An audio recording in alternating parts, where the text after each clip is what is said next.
In the early 19th century, an English painter visited Venice, and in doing so, he was maintaining an old tradition. For centuries, young artists had made an Italian journey as part of their artistic education. This was no student, but an artist who had achieved fame and fortune exhibiting his work for 30 years. The Venetian landscape would inspire works that would form the climax to the career of an English master, Joseph Mallard William Turner. Turner was born in London in the spring of 1775. His father was a barber, although less is known about his mother, other than that she was mentally unbalanced.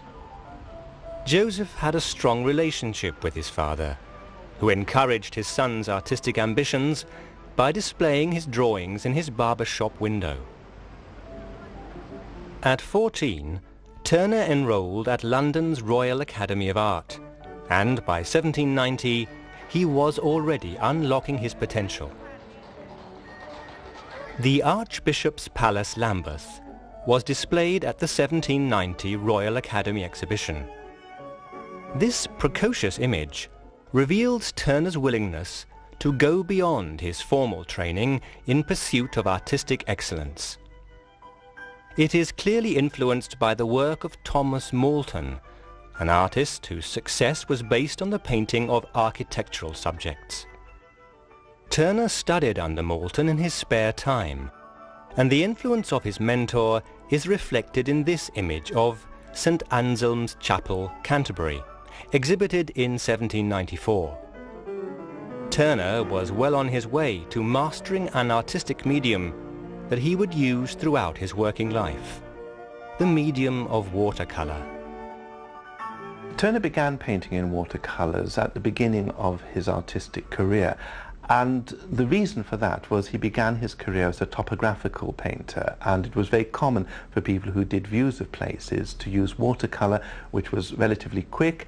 It was also relatively inexpensive. Turner was always experimental, and from his early watercolors like beautifully detailed Tintern Abbey, we find that he's able to use watercolor for much more expressive purposes. I think the reason why he liked watercolor so much was because of its immediacy. I mean, same reason everybody likes watercolor. It's fresh, it's immediate, it's easy to handle when you're or easier than oil paint anyway, to handle when you're working outdoors, and you can get instant impressions. When he travelled a lot, he had something containing his watercolours. I think he had it specially made, if I remember correctly, with watercolours in it.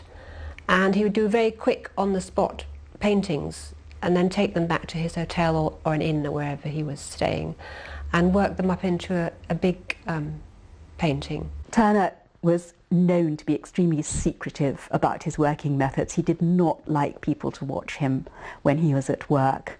But we do have one account, and this is from the young son of his patron, Walter Fawkes of Farnley in Yorkshire. Walter Fawkes had asked Turner, who was staying with him, whether he would produce an image of a man of war taking on stores.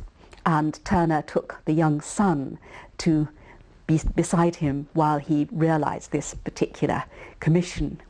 And the boy was astonished to find Turner literally soaking the paper with watercolor, with paint, and then scrubbing around at it so that the colors became confused and blurred, and then somehow over the process of a morning drawing out from that extraordinary background tiny, infinite details of the rigging and so on of the man of war. So in this way we get a very unusual first-hand experience of just how unconventional Turner was in the way that he used his medium. In 1794, Turner entered the Monroe School, an unofficial London art establishment run by Dr. James Monroe, a keen amateur painter. Turner was paid to copy works of art alongside other aspiring artists. These included Thomas Girtin, who joined forces with Tuerner to copy the drawings of the landscape artist J.R. Cousins. Gertin drew the outlines before Tuerner filled them in with watercolour wash. Cousins' Swiss landscapes made a strong impression on Tuerner, but unlike some other English masters, he was keen to absorb the aesthetic philosophy of the Royal Academy's founding president, Sir Joshua Reynolds. By the mid-1790s, Tuerner had tackled oil painting for the first time. Tuerner arrived at the Royal Academy at the earliest possible age of 14. He was very, very advanced for his age.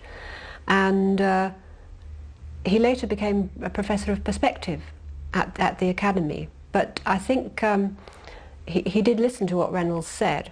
Every year Reynolds would give a discourse, which was a very important occasion, and Tuerner would have probably heard his last one before he retired in 1790. And it said that the room was so crowded that they were afraid the floor was going to collapse. Reynolds was very old when Tuerner came to the Royal Academy schools, but he was still a very vital force in the Academy. His attitudes to landscape painting, and indeed to all aspects of painting, was that intellect should dominate over emotion. Tuerner remained a great admirer of Reynolds throughout his life. One might have thought that Tuerner was a landscape painter, Reynolds was a history painter. Reynolds really didn't have very much for him, especially as Reynolds himself in his discourses clearly doesn't think very much of landscape painting. But I think the real reason for Tuerner admiring Reynolds is that he saw Reynolds giving painting a new status. The Royal Academy gave a new status to art, not only a social status, but also an intellectual status. And in a way, rather like Constable, in fact, he saw Reynolds as providing a challenge, if you like, an opportunity for landscape painting to take on the kind of seriousness that Reynolds had mapped out for history painting. So Reynolds remains a guide for him, even though Reynolds is talking about history painting rather than landscape. Fisherman at Sea was exhibited at the Royal Academy in 1796. Its subject matter is significant. Tuerner was fascinated by the sea, and his genius for capturing the dynamics of sea water is already hinted at in his first exhibited oil painting. It is also an effective study of moonlight, which was good news for an artist at a time when such nocturnal scenes were in vogue. Another moonlit scene from 1797 was simply entitled Moonlight, a Study at Millbank, depicting a nighttime image of the Thames, a river that Tuerner always found deeply inspiring. Tuerner was prepared to use popular subject matter whilst allowing his own artistic identity to develop. At the time, grand depictions of historical, biblical or mythological subjects were sought after. But Tuerner had decided to devote himself to a genre the art establishment considered the most inferior of them all, the art of landscape. Landscape was only one kind of the whole great range of paintings which Tuerner undertook.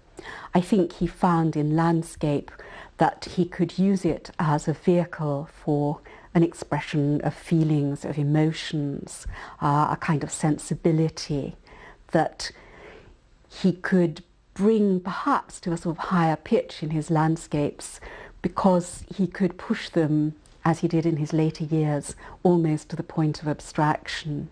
Perhaps one of the reasons why he stuck with landscape painting was because he belonged to that generation who really did believe that the landscape painter was a kind of explorer, somebody who was finding out about the natural world, somebody who in a sense was rather like a scientist from that point of view.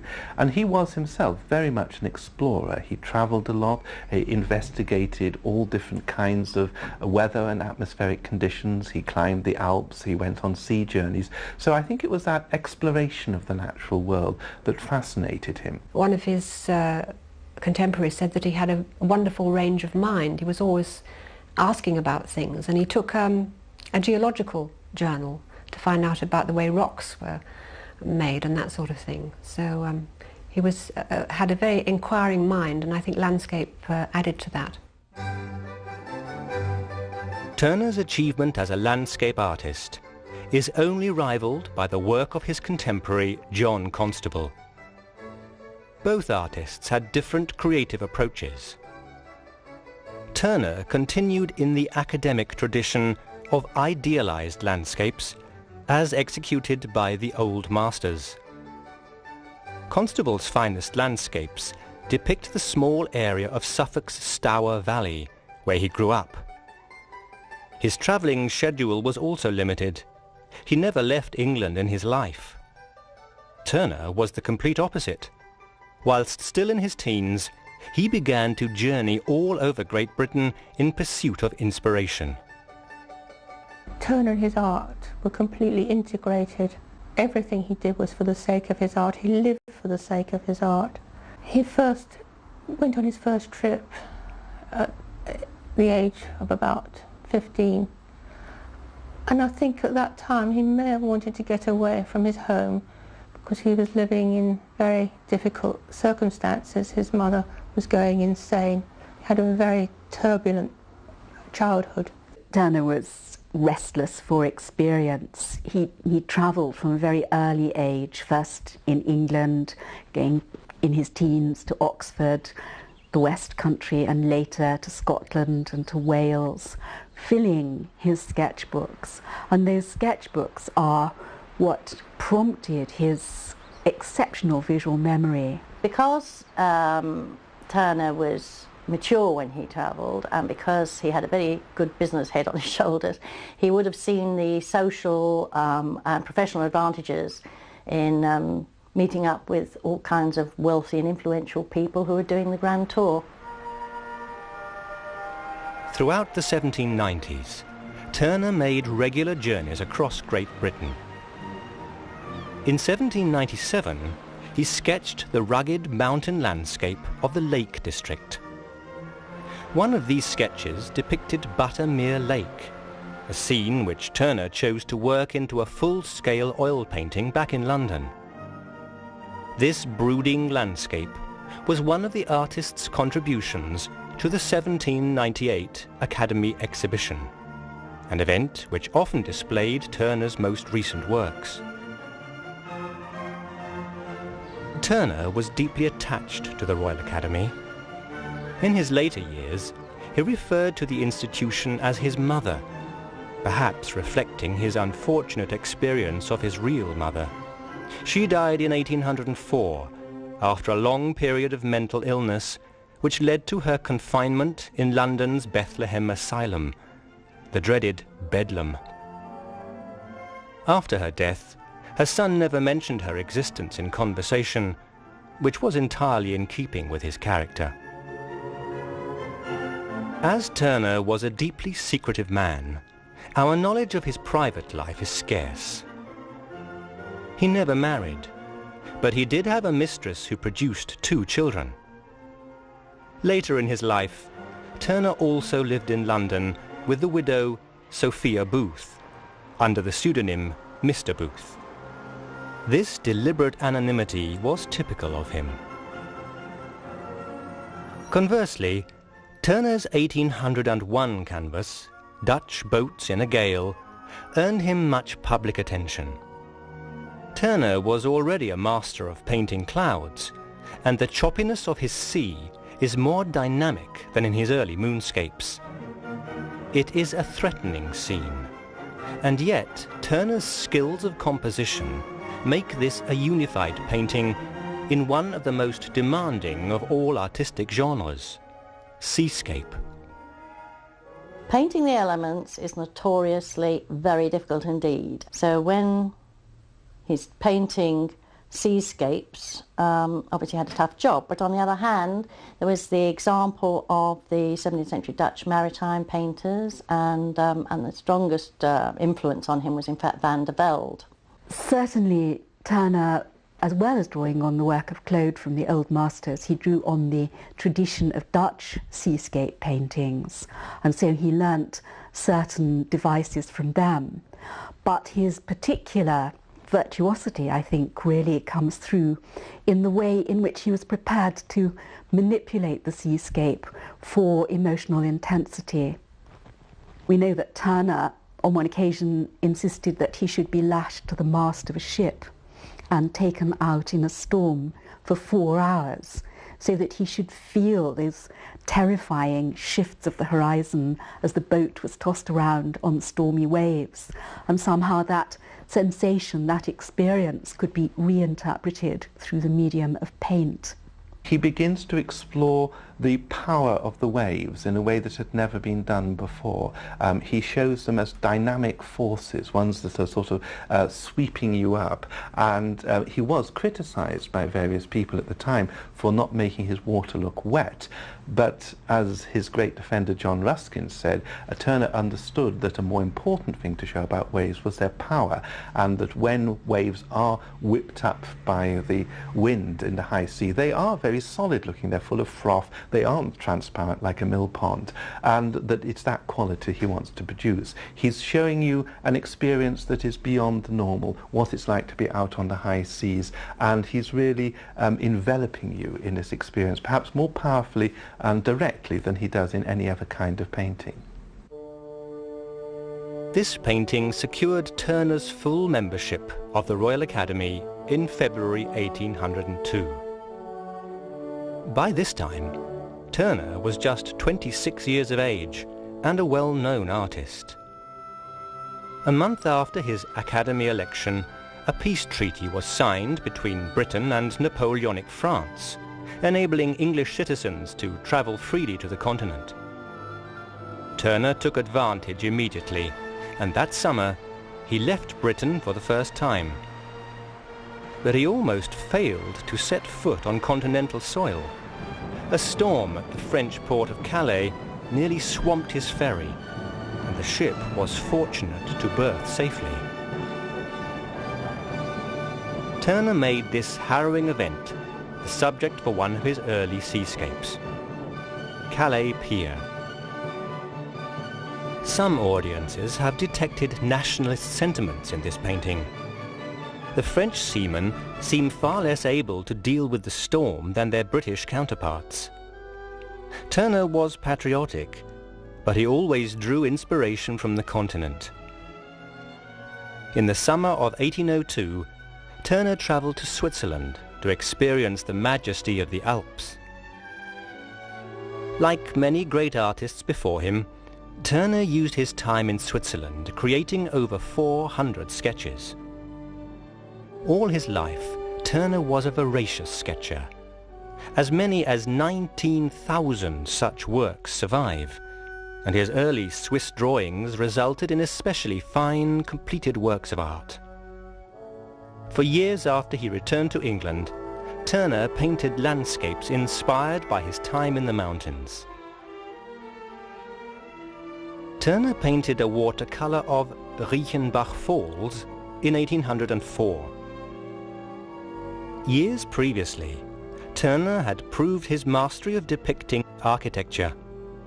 With works like this, he proved that he could achieve the same sense of solidity and perspective with what we might call natural architecture, nature in the raw. This is a romantic feature of much of Tuerner's finest work, and it is visible in Fall of an Avalanche in the Grisons, another image inspired by his Swiss travels. Again, the subject matter is the power of nature, and Tuerner did not need to include any human figures to convey a sense of the true proportions of man. Well, the raw power of nature is one aspect of the sublime, and that was something that was of tremendous vital importance to him. He felt somehow that he needed to be, I think, absolutely subsumed in the power of nature. The idea of a lone traveller struggling against the forces of nature was very much one of the themes which Romantic writers had explored. I think that in showing these depictions of raw nature, Tuerner was also making an imaginative response to growing industrialization in his own time. Industrialization and mechanization. Here was something which couldn't be controlled. Nature could be destructive, ruthless, and was not under the control of man. Fall of an Avalanche is a good example of Tuerner's ability to capture the awesome aspects of the natural environment. But images such as Fall of an Avalanche and the Shipwreck canvas from 1805 were not exhibited at the Royal Academy. Instead, Tuerner displayed them in his own gallery. By extending his residence on London's Harley Street, Tuerner turned his home into an ongoing one-man exhibition of art. Tuerner's one-man shows were ones that he held in his own studio, and he started them in the first decade of the 19th century. He wasn't the first person to do this. Gainsborough, for example, had one-man shows in his own house in the 1780s after he broke with the Academy. What perhaps makes Tuerner exceptional is that this gallery persists much longer, and the longer he goes on in his career, the fuller it gets. So it becomes an extraordinary phenomenon in itself. And we, I think, must be grateful for that, because in the latter part of his career, when his work was looking more and more extraordinary to his contemporaries, and there were many pieces that he painted that he never actually exhibited in the Academy, but which were actually in his own studio. So you might say in the end his gallery helps to preserve the great variety of his work that we know now. The purpose behind building the gallery was partly through, I think, his own self-confidence, even as a very young man. And partly because he was already quarrelling with the Academy hierarchy. And although, as an academician, he didn't have to submit his paintings to the judges, to the panel of judges who selected what went into the summer exhibition, he could bypass that. But even so, he felt he could make a kind of moral and economic stand by only exhibiting one or two things in the summer exhibition, meanwhile staging his own rival exhibition at Harley Street. Tuerner's gallery proved successful, and he developed deep friendships with many of his wealthy patrons. As a result, much of his time was spent at English country residences. One of these was Farnley Hall in Yorkshire, the home of Tuerner's friend Walter Fawkes, and the unlikely inspiration for this famous canvas of 1812. 2 years before this image was first exhibited, Tuerner was spellbound by a thunderstorm that he witnessed whilst staying with Fawkes in Yorkshire. He decided to turn this experience into the dominant feature of a swirling painting. But the formal subject matter here is not 19th century England, but 3rd century BC Europe. This is Hannibal and his army crossing the Alps. History painting, out of all the different areas of painting, as the Royal Academy saw it anyway, was the most prestigious. And of course, when you get prestigious painting, you also got the financial rewards that went with. And Tuerner was ambitious, and obviously he, in common with many other artists, had to try his hand at history painting. When the painting Hannibal Crossing the Alps was produced in 1812, England was still very much under threat of invasion by Napoleonic troops. And in one way, I think that Tuerner was responding to that threat by engaging with another threatened invasion from ancient history, that of the Carthaginian general Hannibal attempting to invade Italy. It's got a subject, as so often with these works by Tuerner. There is Hannibal and his troops crossing the Alps and little figures in the bottom. And it's as though he's sort of saying you can see this conflict, fate, the nature and man, the fate of man, the conflict with nature. This becomes, so to speak, the main topic. And it's as though he's wanting to say, on one level I'm doing a history painting, on another I'm pushing through to something more universal about the fate of man. This was Tuerner's contribution to the 1812 exhibition at the Royal Academy. He forged closer ties with the Academy, and in 1807 he was appointed Professor of Perspective, a post which he would hold for over 30 years.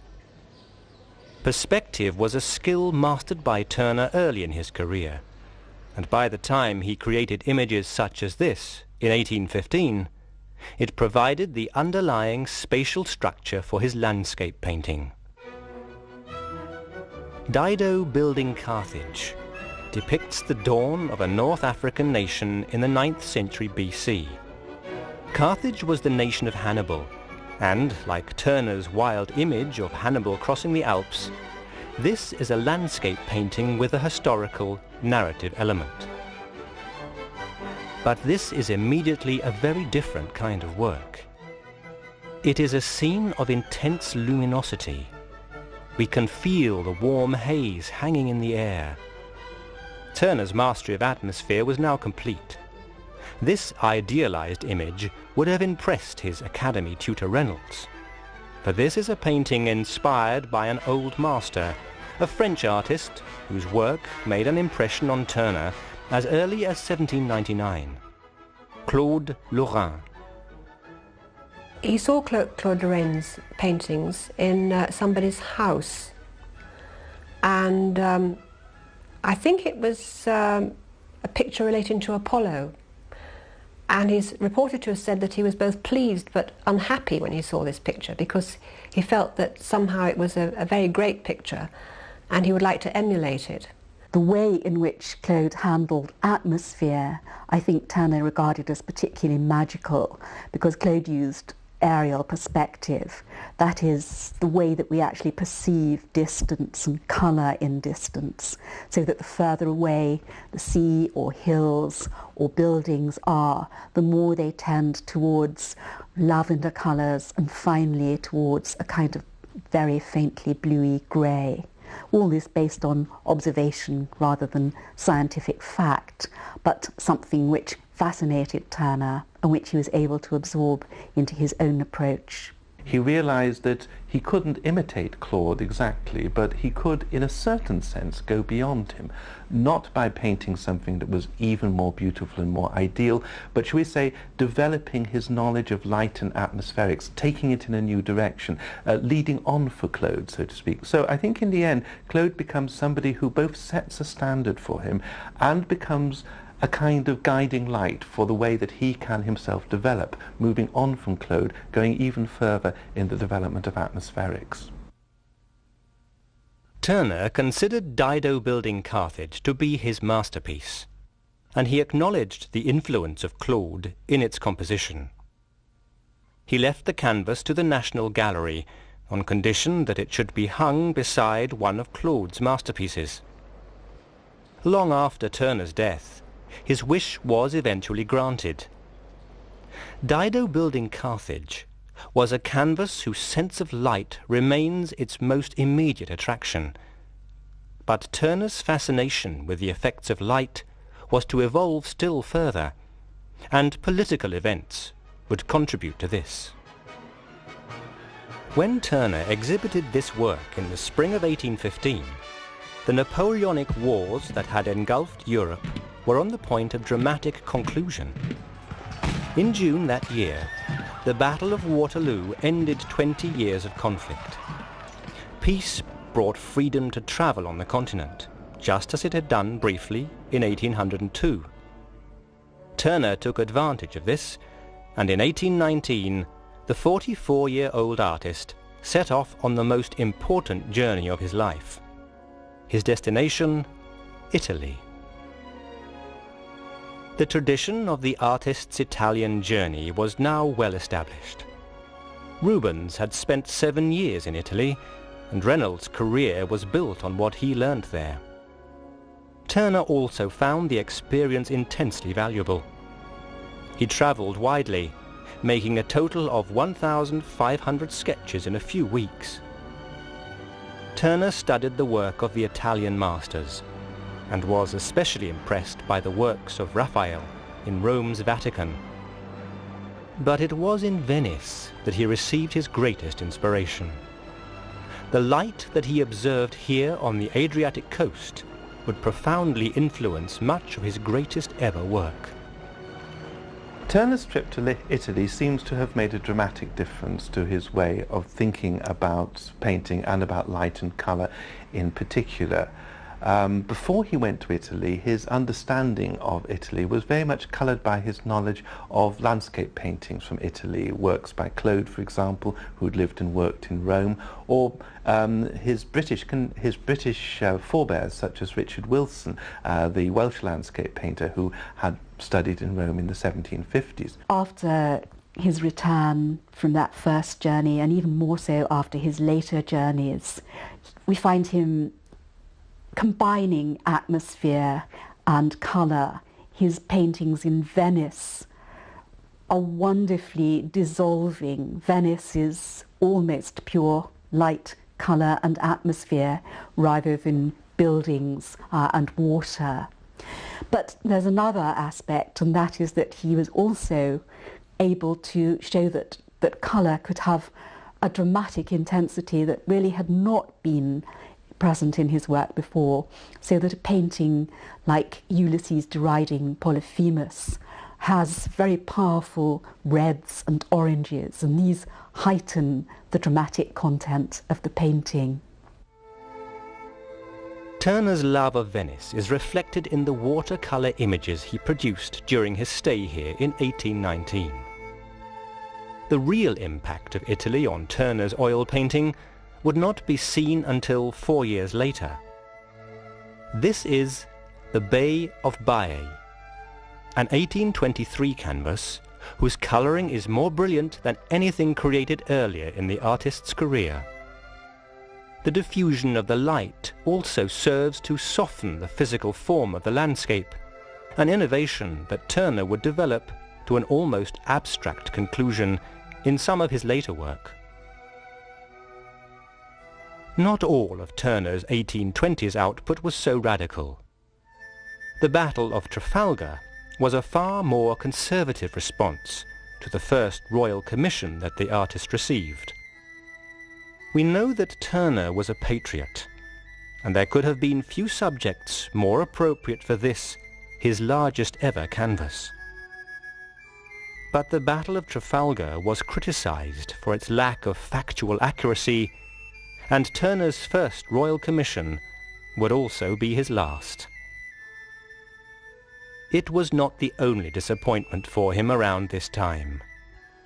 In 1825, his great friend and patron Walter Fawkes died. 4 years later, his father was also dead. Although Turner Sr. was 85 years old at the time of his death, his son was devastated.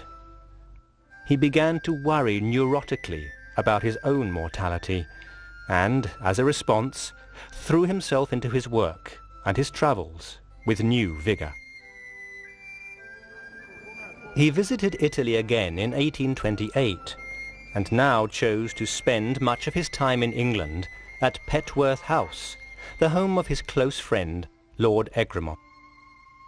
This mildly eccentric figure provided Turner with a small studio at his home, and the artist responded by producing some of his most experimental private works, such as this almost expressionist watercolour, ostensibly depicting a game of billiards inside Petworth House.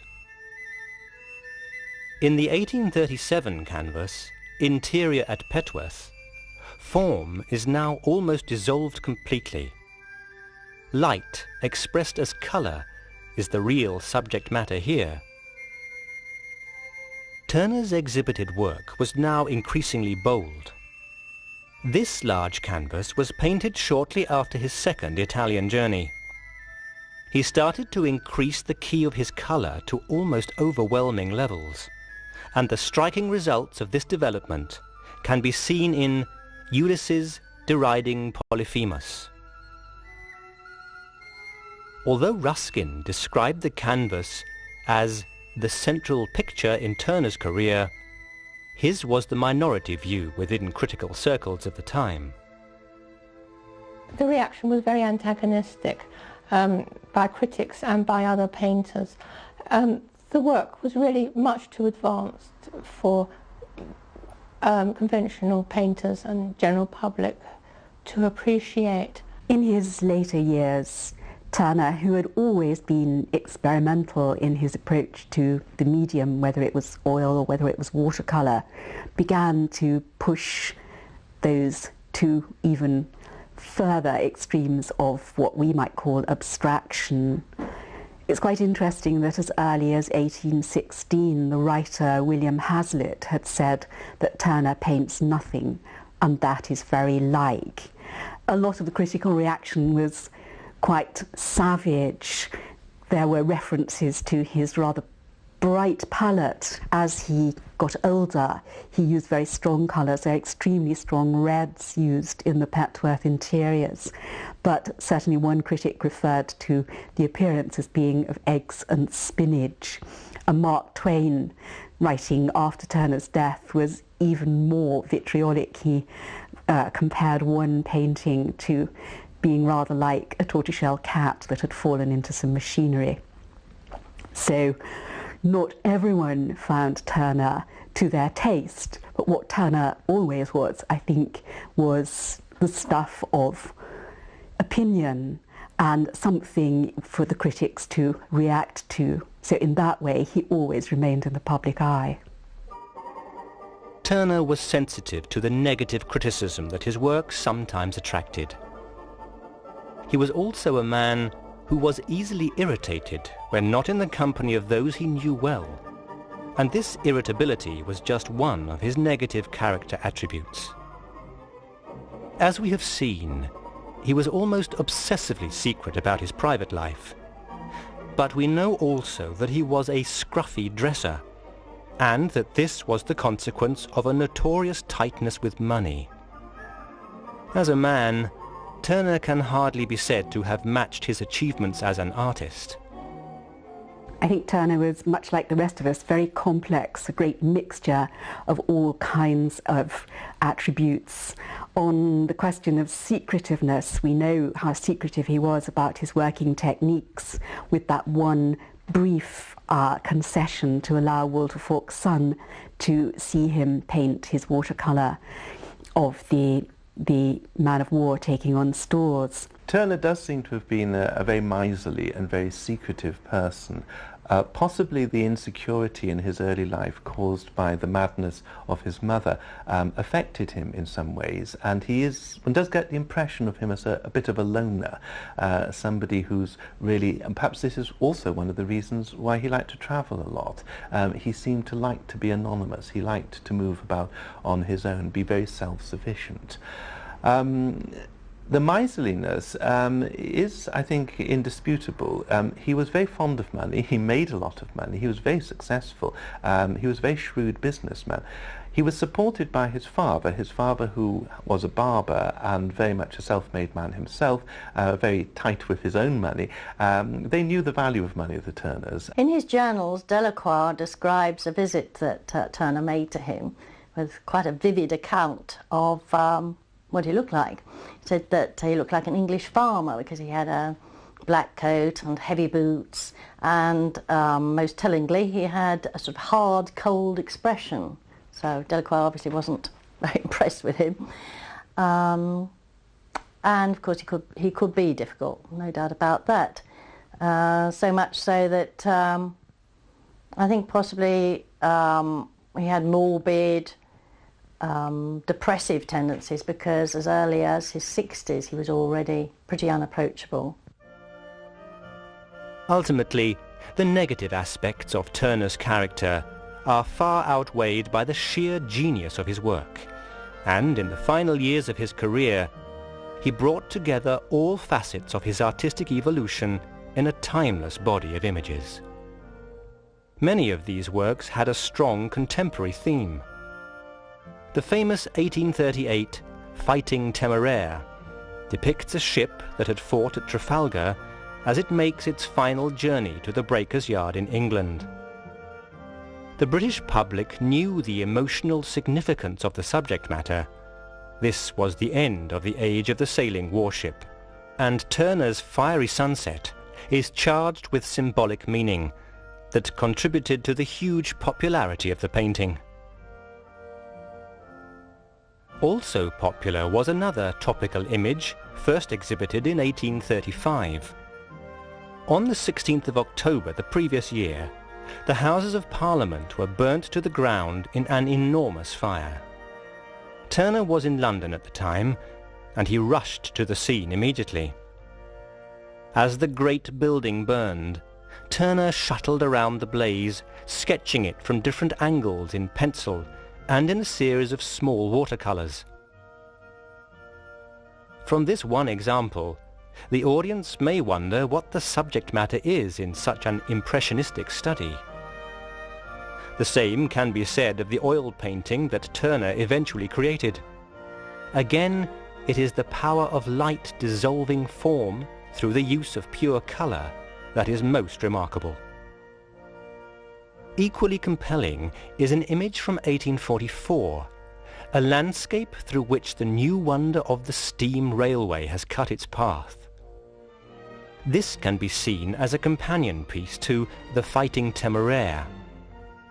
That painting represented an emotional farewell to the age of sail. With Rain, Steam and Speed, Tuerner celebrated the potential of the new technology of steam in an image typical of his later work. The new steam technology is reflected in one of Tuerner's later seascapes, which features an image of a steamboat struggling through a violent storm. Tuerner's interest in the power of nature is evident, but with this canvas, he chose to incorporate a compositional feature that we can see in a number of his late marine pictures. The viewer is drawn into the billowing force of the snowstorm, swirling round the vessel in a brilliantly effective vortex arrangement.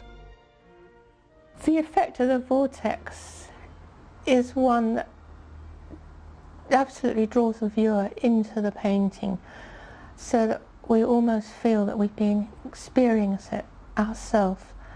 We feel as though we're drawn into the centre of the blizzard. I think it's something which Tuerner may have developed as a compositional device when he was Professor of Perspective at the Royal Academy. What I think it does for a picture is something rather unusual. At the time, people thought of landscape painting very much in terms of a clearly worked out space. You know, you'd have a foreground, a middle ground, a background, like a stage set. Now, the vortex, in a sense, replaces that with the idea of focusing on the centre, focusing on a spot, as though that becomes the main part of the composition, and you're less concerned about what supports it. So what happens with the Tuerner pictures is, you might say, you're driven into the centre of a composition, and it's a kind of engaging process. The vortex is almost like a whirlwind. It's like a kind of funnel of atmosphere and rain and mist and cloud. In the avalanche painting, of course, the vortex also includes snow and even rocks being tossed around. But it has this terrifying force to pick you up and to involve you in that whirlwind. By the time Tuerner displayed this canvas at the 1842 Royal Academy exhibition, he was already 67 years of age, but he still maintained an exacting schedule of work and travel. Every summer, from 1841 to 1844, he returned to Switzerland, journeys that inspired a wonderful series of watercolours. But Tuerner never exhibited any of these small images. His public work was now mainly seascapes in oil. With Peace, Burial at Sea from 1842, Tuerner paid tribute to a fellow artist, Sir David Wilkie. He had died at sea in 1841, and Tuerner chose to depict the moment that his body was committed to the deep, with the whole event highlighted by an intense shaft of light.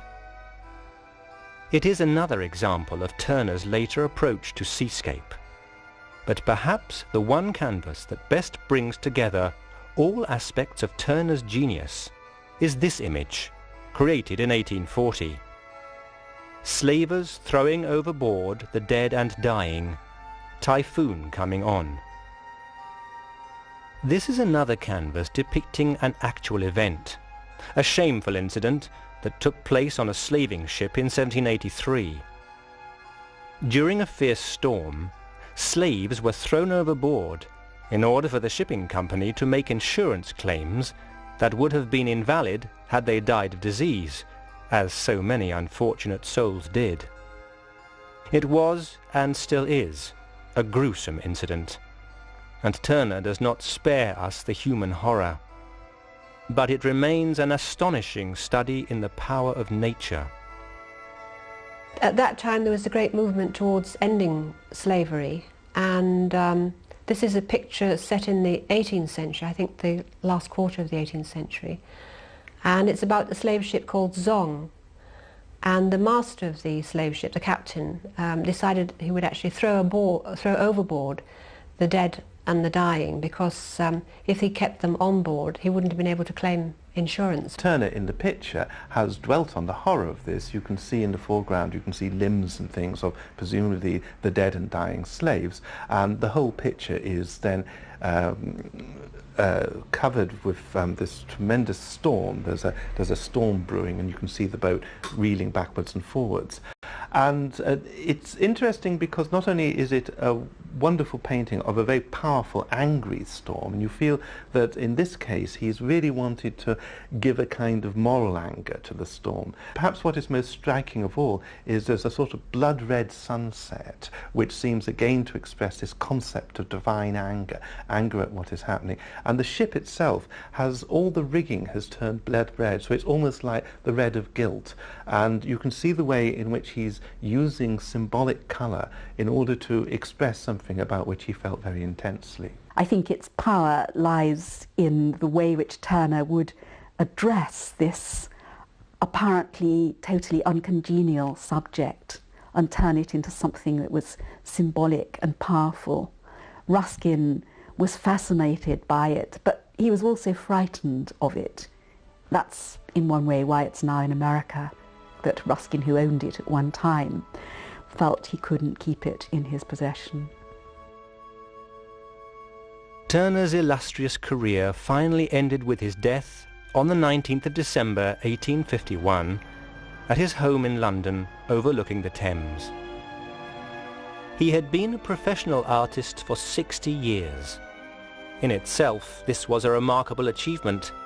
The sheer amount of work that he produced in his lifetime was awesome. But it is the quality of that work that we appreciate today.